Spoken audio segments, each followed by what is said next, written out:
internet yu Elimedias ñu ngi leen di nuyu di leen ziar tey boo leen gisee lii ñu ngi fii ci terminus Liberté 5 ñëw seet si waa Grain de Mille Grain de Mille nag tey ñoom ñooy suñu ay champion ñu ñëw seet si leen donc boo leen bëggee xam ñan ñooy waa Grain de Mille ak lu ñuy defar topp leen ñu ci biir ñu xool waa Grain de Mille.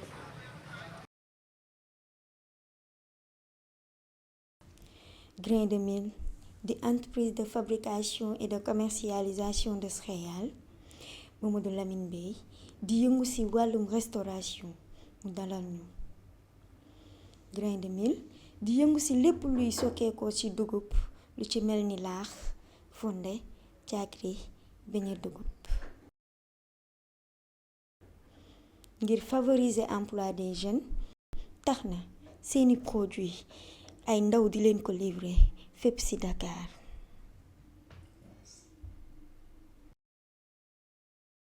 mi ngi noonu comme niñ leen ko waxee ñu ngi tey Liberté 5 seet ci waa Grain de Mille ñu am fii Modou Lamine Bey ñu suñu champion du jour Modou Lamine nuyu naa la. maa ngi lay nuyu baax Anta. maa ngi lay nuyu tonton tey ñu ñëw seet ci leen yéenay suñuy champion tey kan mooy Lamine mën nañ xam kan mooy Lamine ci Grain de Mille. Lamine Bey ci Grain de Mille man je suis chef cuisinier et pâtissier nekk tamit gérant ci Grain de Mille xam nga nekk tamit un cuisinier diététicien koo xam ne je m'intéresse beaucoup à tout ce qui est céréales locales transformation de nos produits du terroir xam nga moo tax ma intéressé bu baax ci mil bi et voilà c'est un produit boo xam ne voilà ñu ngi ciy def tout ce qui est cuisine traditionnelle sénégalaise en plus tamit def ci ay création yoo xam ne voilà des plats mondiaux yoo xam ne à base de mil ñun aussi ñu ngi ciy liggéey di se transformer di ko def aussi ci suñu restaurant.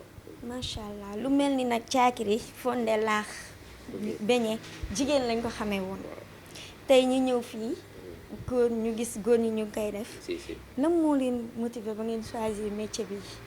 bon li ñu gën a motiver mooy en fait que xam nga Sénégal ñun en fait restauration fii daf si ubbeeku te des fois dañuy fàtte ne ñun nous sommes riches en culture surtout côté restauration xam nga des fois dañuy préférer yeneen lekk yi nga xam ne day jóge vers l'extérieur comme les hamburgers les pizzas et autres te pourtant am nañ fi produit yoo xam ne moo gën a diététique gën a nourrissant gën a baax en fait c'est des aliments qui soignent quoi xam nga comme le mil le feuillet le sorgho xam nga ñun nag nous avons préféré le mil parce que c'est un produit boo xamante ne depuis notre enfance da ngay sa kër da ngay ndekkee fondé laax les dimanches et tout ça xam nga c'est ça qui nous a lancé quoi ñu ne pourquoi pas nous focaliser vers nos produits du terroir pour voilà créer benn restauration boo xam ne non seulement ce sera une restauration saine mais tamit voilà mu diverse quoi et tout ça.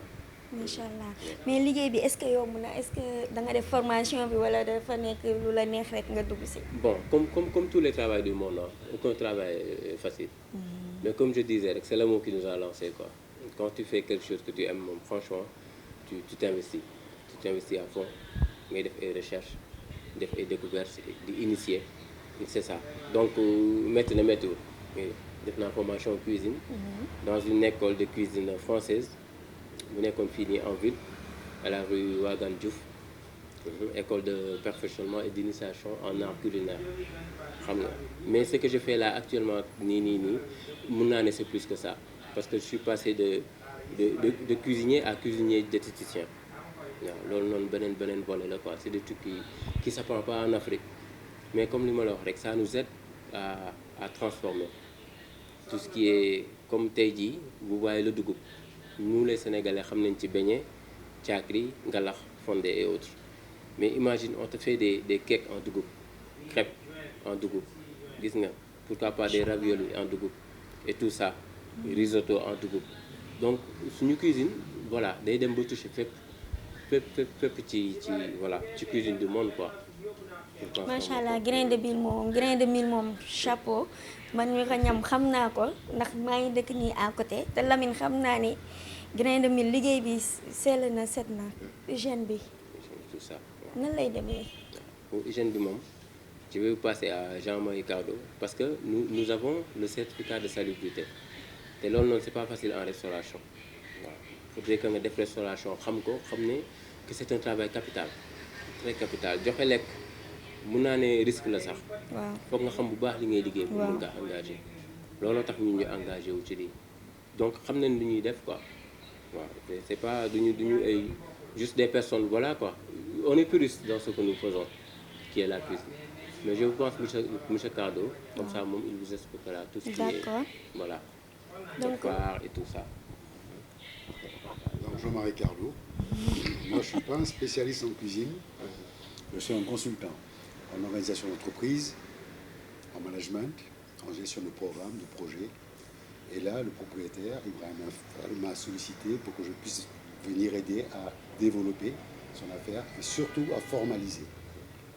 Et qui dit formaliser, dit être sur les rails, c'est-à-dire dans les normes, à savoir déjà, pour pouvoir travailler en partenariat avec des grosses sociétés, il faut forcément déjà un certificat d'hygiène, ce qu'on appelle un certificat de salubrité, le code FRA pour les produits que l'on commercialise.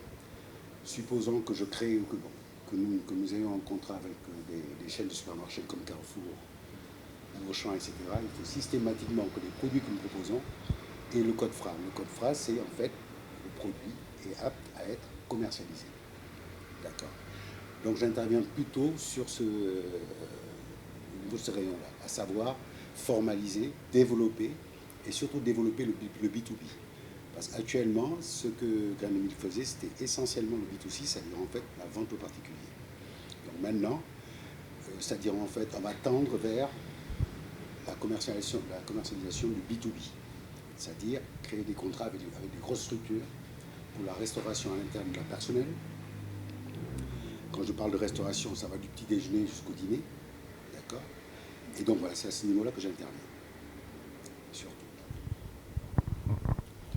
maintenant mu ngi noonu yaakaar naa ni émission bi mi ngi leen di neex yéen ñi ñuy suivre vous êtes sur Elite Média dañu seetaan ñu ñëw seet si tey waa Grain de Mil ñu leen koy fàttaliku ñoom ñu ngi defar ay fondé laax caakiri mu nekk entreprise bu macha allah nag macha allah li ñuy defar neex torop torop torop mais yan difficulté ngeen jànkoonteel bi ngeen di taxawal lu mel nii.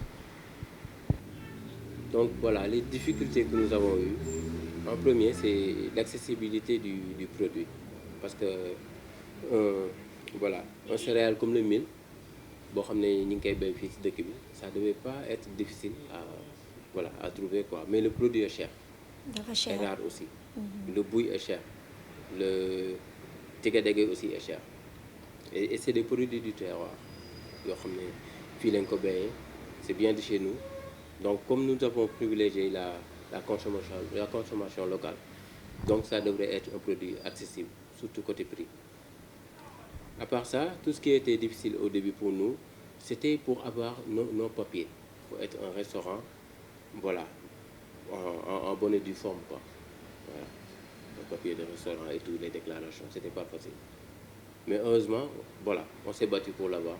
On peut dire que nous sommes un restaurant, voilà, autonome et 100% formel. Oui. macha allah gis nga Grain de Mil comme ni ma ko waxee rek à part nekk entreprise buy defar lu sell lu wóor mi ngi créer emploi ndax saa yoo rombee fii yaa ngi gis livreur yi ñu ngi taxaw di si gis seen bopp mi ngi créer emploi aussi si biir entreprise bi ndax ñu bëri ñu ngi fiy liggéey macha allah mais est-ce que loolu tamit c'est facile ndax état bi ñu ngi leen di jàppale en tant que des créateurs d'emploi ngeen nekk jeune entrepreneur est-ce que état mi ngi ciy dugal loxoom. Je pense que jusqu'à maintenant nous n'avons pas reçu l'appui de l'État. Franchement, nous partons de nos propres moyens, n'est-ce pas? Pour l'instant, l'État ne nous appuie pas. Alors, par contre, effectivement, au niveau de la création d'emplois, Grain de Mil crée pas mal d'emplois, surtout depuis qu'on est en train de développer la partie B2B. Donc forcément, il faut renforcer l'équipe, il faut même il faut recruter énormément, d'accord? Parce que le personnel dédié à la commercialisation en particulier ne suffit pas. Il faut forcément mettre en place des équipes dédiées aux différentes entreprises avec lesquelles on signera des contrats. Ce qui veut dire beaucoup d'embauches. Et il faudrait, merci beaucoup, il faudrait quand même que l'État se penche un peu là-dessus et puisse nous appuyer. D'accord? Ça, c'est important. Mais effectivement, ñu ngi ci on a tout récemment embauché une trentaine de personnes.